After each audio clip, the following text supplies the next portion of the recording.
Thanks, everybody, for joining me to discuss a very, very serious issue. Yesterday, we witnessed an extremely sad moment in American history. We saw the President of the United States aligning himself with the dictator of Russia, Vladimir Putin, to undermine the independence of Ukraine and its democracy. Let's be clear. Trump is showing us that he sees one of the world's most brutal dictators as his friend and our longtime democratic allies in Europe as his enemies. He wants a world that is safe for authoritarians and oligarchs, but extremely dangerous for democracies. It will not surprise you when I tell you that Trump is lying, as he so often does. Yesterday, Trump said that Ukraine started the war. That's not true.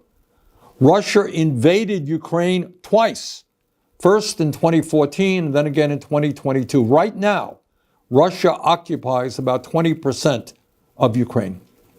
Since Putin's horrific invasion, over 1 million people have been killed or injured.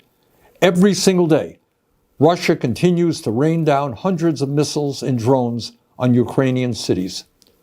Putin's forces have massacred civilians and kidnapped thousands of Ukrainian children, bringing them back to Russian re-education camps.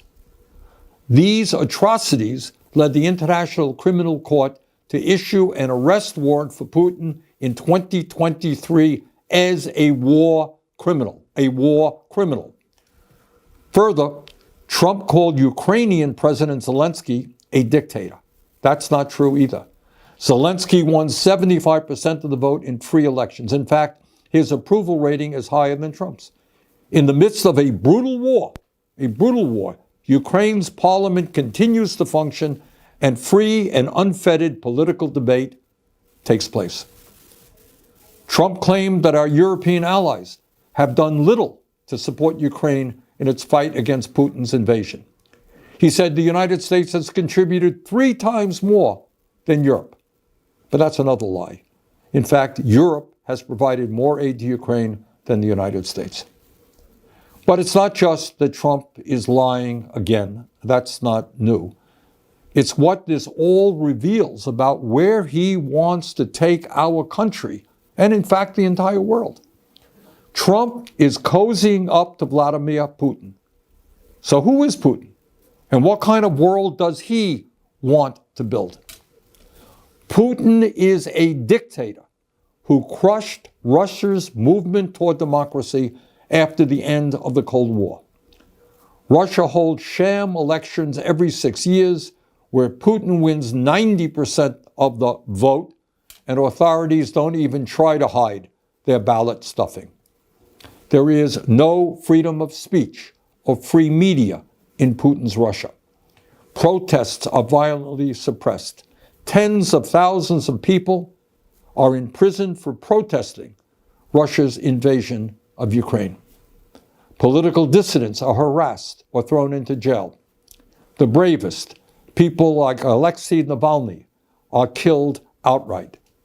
Hundreds of thousands of Russians have fled Putin's brutal regime since his invasion of Ukraine.